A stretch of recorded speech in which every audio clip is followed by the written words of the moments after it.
Tu es en arrêt maladie ou en accident du travail, en maladie professionnelle, peu importe, à partir du moment où c'est le cas, tu as peut-être déjà demandé l'indemnisation de ton assurance de prêt immobilier pour que celle-ci rembourse ton prêt à ta place le temps de ton arrêt.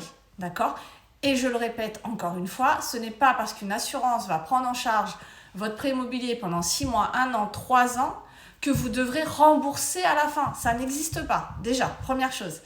Et ensuite, le truc, c'est que vous êtes aussi très nombreux à avoir eu un accord de prise en charge sur un arrêt maladie, mais à un moment donné, vous passez en invalidité. La sécurité sociale vous met en invalidité. Vous avez même peut-être fait un dossier MDPH qui a été accordé. On vous donne peut-être la carte de mobilité et ainsi de suite. Et vous allez peut-être aussi par la suite être convoqué par l'employeur, la médecine du travail, et peut-être malheureusement licencié à un moment donné pour inaptitude si on n'arrive pas à vous reclasser. Alors, vous êtes dans ces cas-là assez stressé, ce qui se comprend, de se dire qu'est-ce qui va se passer sur mon assurance de prêt ? Est-ce qu'ils vont continuer de verser ? Très honnêtement, malheureusement, encore une fois, ça va dépendre du contrat que vous avez signé. Je te donne un exemple.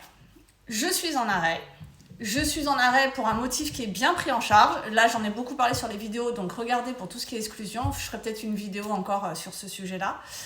Et donc, je ne m'inquiète pas plus que ça. 6 mois passent, 1 an passe, et là, on me consolide. La consolidation, ça veut dire que mon état ne peut, en gros, plus s'aggraver et il ne peut plus s'améliorer.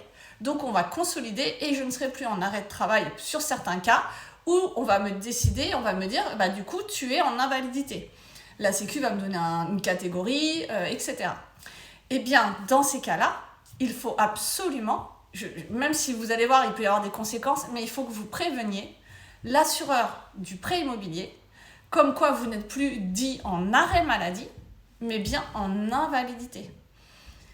Le souci, il est que si vous continuez à vous faire indemniser sans rien dire, eh bien, à un moment donné, souvent aux 3 ans de toute façon, dans beaucoup de cas, l'assureur va dire soit effectivement ça fait 3 ans que je te verse des indemnités et ton prêt immobilier, désolé, au revoir, moi j'arrête parce que ton contrat dit au bout de 3 ans ça s'arrête, ou tu peux aussi demander à être revu pour la garantie invalidité.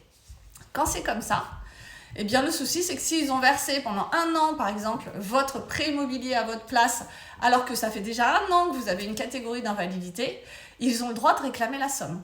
Vraiment. Ensuite, ils vous diront, maintenant on va regarder pour l'invalidité. Donc pour ceux d'entre vous qui font correctement les choses, qui préviennent l'assureur, il peut y avoir effectivement le fait qu'une fois en invalidité, un médecin expert de la compagnie va venir évaluer votre état. Et c'est là que vos contrats prennent tout leur sens, malheureusement pour beaucoup et heureusement pour certains. Il y en a où vous allez avoir que l'invalidité permanente totale qui commence à 66%.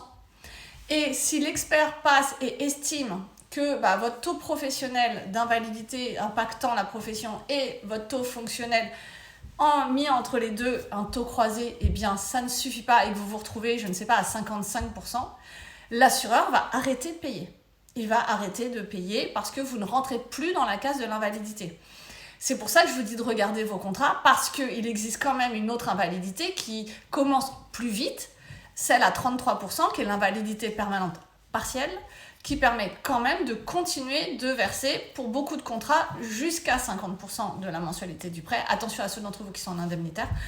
Et ça permet d'avoir quand même une continuité. Attention du coup à ceux aussi qui ont la clause « toute profession pouvant être exercée ». Parce que là, pour le coup, vous pouvez très bien être en grande invalidité sur votre profession et une grande invalidité sur le fonctionnel. On croise les deux, vous avez un taux important, admettons 66-67%, ce qui devrait suffire normalement à vous faire indemniser. Mais cette clause-là, elle va dire que tant que tu peux exercer dans une autre profession, quelle qu'elle soit, et même à temps partiel, eh bien moi, assureur, je ne te paye pas. Donc vraiment, je vous assure, c'est très important. Donc malheureusement, oui, il se peut qu'après un arrêt maladie, même si je suis en invalidité, eh bien l'assureur arrête de payer, et même si j'ai la garantie invalidité à cause de certaines clauses. Quand vous n'avez pas l'invalidité partielle, déjà, il vous manque quelque chose. Donc vraiment, changez vos contrats. Vous pouvez m'appeler, on est très joignable, on est une équipe assez dynamique pour pouvoir justement essayer de répondre à tout le monde. J'ai un peu de retard sur mes dossiers, mais je suis en train de le rattraper au fur et à mesure du temps et je cherche évidemment quelqu'un de plus pour 2026. Ça, c'est un autre débat. Mais voilà, il faut que vous repreniez vos contrats. Si vous manque ne serait-ce que l'invalidité permanente partielle, changez votre contrat. Et ensuite, effectivement, si de vous-même vous voyez dans les clauses qu'il y a quelque chose comme toute profession pouvant être exercée, changez votre contrat. Mais vraiment, ceux d'entre vous qui sont aujourd'hui en sinistre, si vous êtes en arrêt maladie et que vous êtes déjà passé en invalidité, vous devez prévenir l'assureur. Même au risque de ne plus être remboursé sur votre prêt immobilier. Parce que dans tous les cas, à un moment donné, l'assureur va se réveiller et il risque de vous demander le remboursement du trop perçu depuis votre mise en invalidité si vous ne rentrez pas dans leur case. Donc faites très attention à ça.